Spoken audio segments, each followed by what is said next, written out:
নলহাটিতে পাথর খাদানে ধসে মৃত্যু হয়েছে 3 শ্রমিকের, গুরুতর জখম আরো 1 শ্রমিক।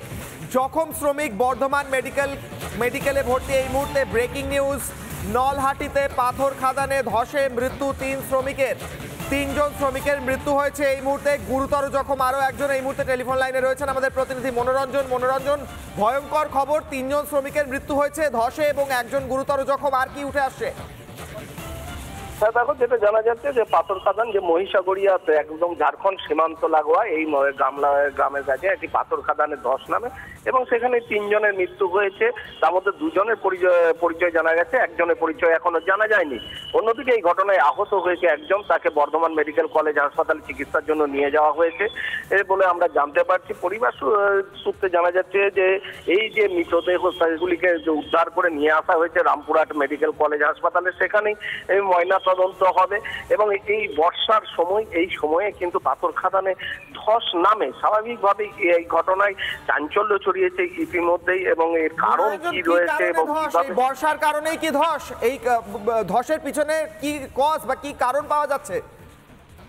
দেখো, এখনো পর্যন্ত যা জানা যাচ্ছে যে পাথর ধসেই কিন্তু মৃত্যু হয়েছে 3 জনের। তবে এর পিছনে আর কোনো কারণ রয়েছে কিনা সেদিকটাও খতিয়ে দেখা হবে বলে আমরা জানতে পারছি। এবং এই সময়টাতে পাথর খাদান এলাকায় কিন্তু ধস নামে, এটা স্বাভাবিক, এমনটা কিন্তু পাথর খাদান শ্রমিকদের পরিবার বলছেন। কিন্তু এর পিছনে আর কোনো কারণ রয়েছে কিনা, 3 জনের মৃত্যু এবং 1 জন আহত হয়েছে। স্বাভাবিকভাবে ঘটনায় কিন্তু এই ইতিমধ্যে চাঞ্চল্য ছড়িয়েছে। ধন্যবাদ মনোরঞ্জন। এবং এই মুহূর্তে যে ব্রেকিং নিউজের দিকে নজর রাখছি, পাথর খাদানে ধস নেমে মৃত্যু হয়েছে 3 জনের। কি বলছেন মৃতের আত্মীয়রা, শুনবো। সকালে পাহাড়ে কাজে গিয়েছিল, কাজে লেগেছিল, লাগার পর ধরলাম পাহাড়ের ধসটা নেমে পড়ে গেছিল। 3 জন, যেটা জানা শুনে দেখিনি তো, 3 জন শুনেছি। সকালে পাহাড়ে কাজে গিয়েছিল, কাজে লেগেছিল, লাগার পর ধরলাম পাহাড়ের ধসটা নেমে পড়ে গেছিল। 3 জন, যেটা জানা শুনে দেখিনি তো, 3 জন শুনেছি।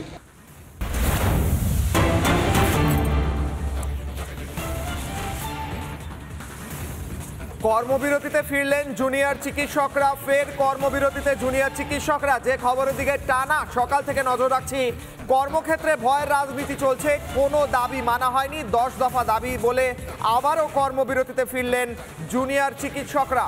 তারা বলছেন তাদের কোনো দাবি এখনো পর্যন্ত মানা হয়নি, তাদের শুধু আশ্বাস দেওয়া হয়েছে সরকার নিরাপত্তা দিতে পারছে না, কোনোভাবে নিরাপত্তা সুনিশ্চিত করা যাচ্ছে না। কি কি দাবি, সেই দাবিগুলো অভয়ের জন্য বিচার প্রথমেই, এবং তারই সঙ্গে স্বাস্থ্য সচিবের অপসারণ থেকে শুরু করে 10 দফা দাবি জুনিয়র চিকিৎসকদের। এই গোটা বিষয় নিয়ে, 10 দফা দাবি নিয়ে এবং সেই দাবি পূরণ না হওয়া নিয়ে কি জানিয়েছেন জুনিয়র চিকিৎসকরা, শুনবো।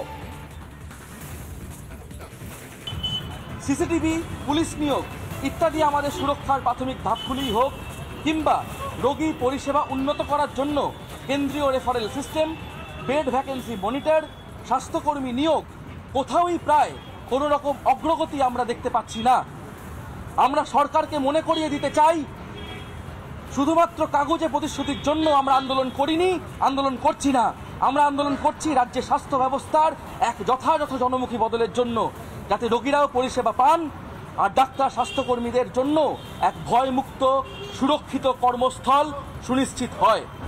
অথচ বাস্তবে তার অগ্রগতির জন্য সরকারের কোনো সদিচ্ছা আমরা দেখতে পাচ্ছি না। আমাদের কাজে ফেরার জন্য উপযুক্ত ভয়হীন পরিবেশ সুনিশ্চিত হয়নি এখনো। একথা আমাদের কাছে স্পষ্ট হচ্ছে সাগর দত্ত ন্যাশনালের ঘটনা এবং শাসক দলের বিধায়কদের ভয়াবহ হুমকির মুখে দাঁড়িয়ে আমরা প্রমাণ পাচ্ছি যে আমরা ভয়হীন পরিবেশ পাইনি এখনো। এর সাথে রাজ্যের প্রতিটি হাসপাতাল, মেডিকেল কলেজ থেকে ভয়ের রাজনীতি নির্মূল করার দাবি আমরা করেছি আন্দোলনের প্রথম দিন থেকে। আর একটিও অভয়ের ঘটনা যাতে না ঘটে তা সুনিশ্চিত করতে গেলে এই ভয়ের রাজনীতিকে উপড়ে ফেলা ছাড়া প্রত্যেকটি জায়গাতে গণতান্ত্রিক পরিসরকে সুনিশ্চিত করা ছাড়া আর উপায় নেই। অথচ এ ব্যাপারেও রাজ্য সরকারের কোনো সদিচ্ছা আমরা দেখতে পাইনি। স্বাস্থ্যক্ষেত্রে চালু সিন্ডিকেটের মাথাদের বিরুদ্ধে কোনো এনকোয়ারি কমিটি তৈরি হয়নি। কলেজে কলেজে আরটিএ এবং স্টুডেন্টস কাউন্সিল তৈরির জন্য কোনো উদ্যোগ সরকারের পক্ষ থেকে নেওয়া হয়নি। এমত অবস্থায় বাধ্য হয়েই আমরা আজ থেকে পূর্ণ কর্মবিরতি অর্থাৎ ফুল সিজওয়ার্কে ফিরছি। সরকারের পক্ষ থেকে সুরক্ষা, রোগী পরিষেবা ও ভয়ে রাজনীতির প্রশ্নে নিম্নলিখিত বিষয়গুলিতে সুস্পষ্ট পদক্ষেপ না পাওয়া অবধি আমরা পূর্ণ কর্মবিরতি চালিয়ে যেতে বাধ্য হব। একদিকে কলকাতায় জুনিয়র ডাক্তাররা আবারও ফিরেছেন কর্মবিরতিতে এবং সেই নিয়ে এলিনা ভাস্কর থাকবে আমাদের প্রতিনিধি। তাছাড়াও আরও বিভিন্ন জায়গায় বর্ধমান মেডিকেলে, মুর্শিদাবাদ মেডিকেলে সেখানে থ্রেট কালচার নিয়ে অভিযোগ উঠে আসছে। আমরা যাব একের পর এক প্রতিনিধির কাছে। বর্ধমান থেকে থাকবে সন্তোষ এবং মুর্শিদাবাদ থেকে থাকবে ইন্দ্রাশিস। প্রথমেই যাব ভাস্কর এলিনার কাছে। ভাস্কর, এলিনা, এই মুহূর্তে দাঁড়িয়ে জুনিয়র ডাক্তাররা বলছেন কোট আনকোট আমরা বাধ্য হয়ে কর্মবিরতিতে ফিরছি। কেন? কিছুদিন আগেই মুখ্যমন্ত্রী তাদের মঞ্চে এসে বললেন না আমি দিদি এসেছি তোমাদের কাছে। দিদি কি প্রতিশ্রুতি পূরণ করতে পারলেন না?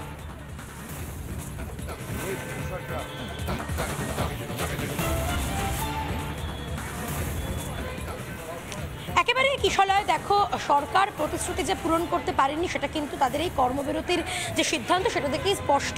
ইতিমধ্যে আমার সঙ্গে ভাস্কর রয়েছে। ভাস্কর, আমরা দেখলাম যে আজকে সাংবাদিক বৈঠক করে জুনিয়র চিকিৎসকেরা তারা জানিয়ে দিলেন যে তারা কিন্তু আবার নতুন করে কর্মবিরতির পথে হাঁটছেন এবং এর আগে সাগর দত্ত এবং সিএনএমসি যে দুটো হাসপাতালে আবার সেই একই ঘটনার পুনরাবৃত্তি, সেখান থেকে দাঁড়িয়ে কর্মবিরতির পথে তেনারা হাঁটছেন, তারা সাংবাদিক বৈঠক করছেন এবং তারা যে মারাত্মক অভিযোগটা করছেন যে 10 দফা দাবি নিয়ে তারা মুখ্য সচিবকে দুবার ইমেল পাঠিয়েছিলেন, কিন্তু সরকারের যে সদিচ্ছার অভাব রয়েছে সেটা কিন্তু স্পষ্ট হলো কিভাবে যে ইমেলের কোনো উত্তর কিন্তু এখনো পর্যন্ত চিকিৎসকরা পেলেন না।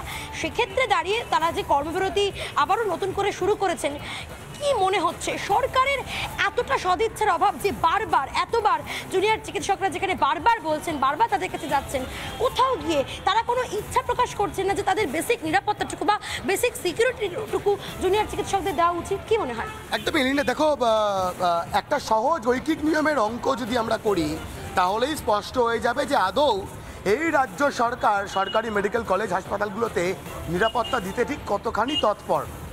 রাজ্যের আইনজীবী সুপ্রিম কোর্টে দাঁড়িয়ে বলছেন 26% কাজ হয়েছে সিসিটিভি ইনস্টলেশনের বা অন্য নিরাপত্তা ইস্যুতে, এবং সেটা কতদিনে হয়েছে?